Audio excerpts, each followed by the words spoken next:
హైదరాబాద్లో coliving hostels ఎక్కువ అయిపోతున్నాయి అని చెప్పేసి చాలా మంది దీని గురించి ప్రస్తావిస్తూ ఉన్నారు. అసలు ఏం జరుగుతుంది, అసలు కోలివింగ్ హాస్టల్స్ అంటే ఏంటి? అంటే జనరల్గా ట్రెడిషనల్ హాస్టల్స్ అంటే బాయ్స్ హాస్టల్ లేదా గర్ల్స్ హాస్టల్, సపరేట్ హాస్టల్స్ మనం చూస్తూ ఉంటాము. గత కొన్ని సంవత్సరాలుగా అంటే హాస్టల్ సంస్కృతి ఎప్పటి నుంచి వచ్చిందో అప్పటి నుంచి మనకు సపరేట్ హాస్టల్స్ అని చెప్పేసి మనం మాట్లాడుకోవడం అండ్ ఫెసిలిటీస్ గురించి మాట్లాడతాం. ఏం ఫెసిలిటీస్ ఇస్తారు, హాస్టల్ గర్ల్స్ హాస్టల్ అయితే ఏం ఫెసిలిటీస్ ఉంటాయి, బాయ్స్ హాస్టల్ అయితే ఏం ఫెసిలిటీస్ ఉంటాయి అనేది మనందరికీ తెలిసిన విషయమే. అసలు ఈ కోలివింగ్ హాస్టల్ ఏంటి, ఈ సంస్కృతి ఎక్కడి నుంచి వచ్చింది, అసలు ఈ కల్చర్ ఏంటి, అసలు అమ్మాయిలు అబ్బాయిలు కలిసి ఉండడం ఏంటి అని చెప్పేసి చాలామంది ప్రశ్నిస్తున్నారు. ఇందులో ముఖ్యంగా ఇప్పుడు మనం వెళ్ళి ఈ కోలివింగ్ హాస్టల్లో మీరు ఎందుకు ఉంటున్నారు అన్నా కూడా మనకి వాళ్ళు అక్కడ సమాధానం చెప్పే పరిస్థితులు లేవు. ఈవెన్ దాన్ని నడిపే వ్యక్తులు కూడా మాకు వాళ్ళు తెలుసు, వీళ్ళు తెలుసు, ఆ రాజకీయ నాయకుడు తెలుసు, ఆ పోలీస్ తెలుసు అని చెప్పేసి భయపెడుతున్నారు అని కూడా చాలా మంది చెప్తున్నారు.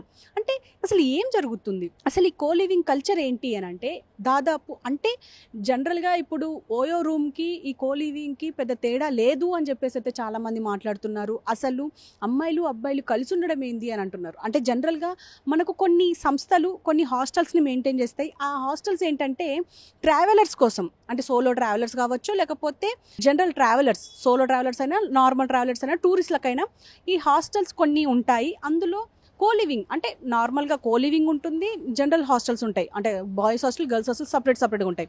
అయితే వాళ్ళ కోసం వచ్చిన ఈ కోలివింగ్ హాస్టల్ ఇప్పుడు ప్రస్తుతం ఉద్యోగరీత్యా లేకపోతే చదువుల కోసమో దేనికోసమో ఒక దానికోసం వస్తూ ఇంటర్వ్యూస్ కోసం వచ్చిన వ్యక్తుల్ని అంటే అటు యువతను మొత్తానికి ఆకర్షిస్తున్నారు అని చెప్పచ్చు. అంటే మీరు అమ్మాయిలతో కలిసి ఉండొచ్చు, లేకపోతే మీరు అబ్బాయిలతో కలిసి ఉండొచ్చు అని చెప్పేసి ఇలాంటి చెప్పి వాళ్ళని నమ్మబలికి వాళ్ళ దగ్గర డబ్బులు కొన్ని వేలల్లో వసూలు చేస్తున్నారు అని చెప్పేసి అంటున్నారు.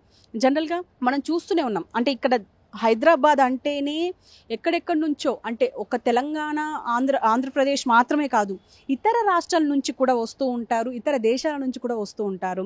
టూరిస్టుల రూపంలోనో, లేకపోతే జాబ్ రూపంలోనో, లేకపోతే ఇంటర్వ్యూల రూపంలోనో ఇక్కడికి వచ్చి ఇక్కడ స్టే చేయడానికి ఇలాంటి హాస్టల్స్ ఎంచుకుంటున్నారు. అయితే ఇప్పుడు యువతను వాళ్ళకి ఏదో ఒక రకంగా మభ్య పెడుతున్నారు అని చెప్పుకోవాలి. ఎందుకంటే అమ్మాయిలతో మీరు నివసించవచ్చు కొన్ని రోజులు అని చెప్పి, లేకపోతే అబ్బాయిలతో మీరు నివసించవచ్చు అని చెప్పి, అయితే వాళ్ళ ఇంట్రెస్ట్ని వీళ్ళు క్యాష్ చేసుకుంటున్నారు అని చెప్పేసి మనకు దీని మీద చాలా వరకు ఆరోపణలు వస్తున్నాయి. అసలు ఈ కోలివింగ్ ఏంటి, ఈ కోలివింగ్ వల్ల ఎవరికి ఉపయోగం అని చెప్పేసి కూడా మాట్లాడుతున్నారు. చాలామంది అనలిస్టులు ఏమంటున్నారంటే అసలు ఈ కోలివింగ్ సంస్కృతిని మొత్తానికి తీసేయాలి, అసలు మంచిది కాదు. ఎందుకంటే ఇప్పటికే మనం చూస్తూనే ఉన్నాము, ఎన్నో క్రైమ్లు జరుగుతూ ఉన్నాయి. సపరేట్గా ఉన్నప్పుడే ఎన్నో క్రైమ్స్, అంటే లవ్ చేయట్లేదనో, లవ్ చేసి నన్ను మోసం చేసిందనో, లేకపోతే అతను ఏమన్నా తప్పు చేసిండానో, లేకపోతే అతను ఆమెను మోసం చేసిండానో, ఇలాంటి ఎన్నో క్రైమ్స్ చూస్తున్నాము. చంపుకోవడాలు ఇవన్నీ చూస్తున్నాం. ఇలాంటి పరిస్థితుల్లో ఈ కోలివింగ్ హాస్టల్స్ అవసరమా అని చెప్పేసి కూడా మాట్లాడుతున్నారు. చాలా వరకు అంటే జిమ్ ఫెసిలిటీ ఉంది అండి. జనరల్గా హాస్టల్స్లో జిమ్ ఫెసిలిటీస్ లాంటివి ఏమి ఉండవు, కానీ పీజీస్లో ఉంటాయి. అంటే వాళ్ళు సపరేట్గా వండుకోవడం, సపరేట్గా అన్నీ చేసుకోవడం, సపరేట్గా ఊడ్చుకోవడం, సపరేట్గా కరెంటు బిల్లు, సపరేట్గా వాటర్ బిల్లు, ఇవన్నీ సపరేట్గా ఉంటాయి. అంటే ఒక రూమ్ తీసుకుంటే ఎట్లుంటుందో అట్లా ఉంటుంది పీజీ హాస్టల్ వ్యవహారం.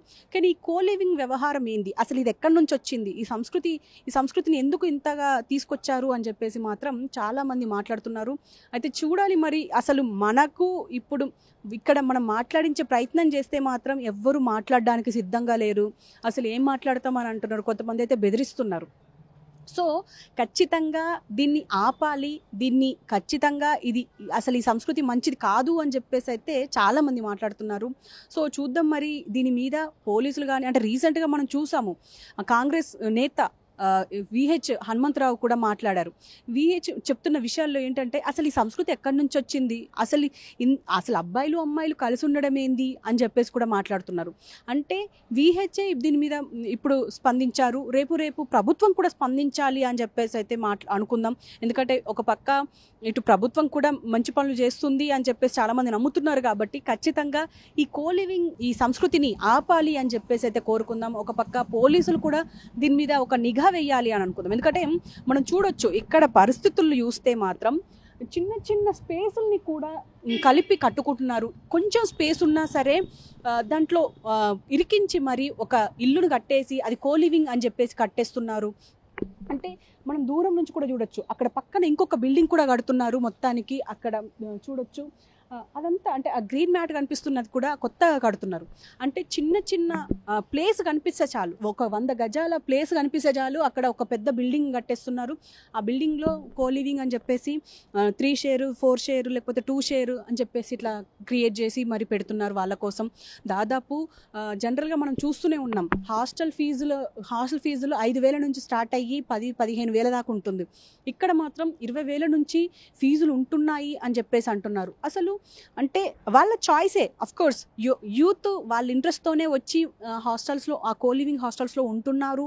వాళ్ళ ఇంట్రెస్ట్ని మనం ఎందుకు కాదనాలి అని అంటే, ఖచ్చితంగా యూత్కి మనం గైడ్ చేయాలి. అంటే వాళ్ళు ఎక్కడ ఉండాలి, ఎలా ఉండాలి, అంటే పద్ధతులు ఏంటి అని చెప్పేసి కూడా మనం వాళ్ళకి తెలియజేయాలి. ఎందుకంటే ఇప్పుడు బాయ్స్ హాస్టల్స్, గర్ల్స్ హాస్టల్స్ ఉన్నాయి. ఇప్పుడు అవి లేవని కాదు, పీజీస్ కూడా ఉన్నాయి, ఉమెన్స్ పీజీస్ ఉన్నాయి, మెన్స్ పీజీస్ ఉన్నాయి. మరి అవి కూడా ఇప్పుడు కోలివింగ్కి మారుతున్నాయి అని అంటే ఖచ్చితంగా ఇది వ్యాపారంలో ఒక పై స్టెప్ అనుకోవాలి. అంటే వాళ్ళ వ్యాపారం కోసం యువత జీవితాలతో ఆడుకుంటున్నారన్న మాట మాత్రం నిజం. కెమెరామెన్ బానుతో హారిక, హైదరాబాద్.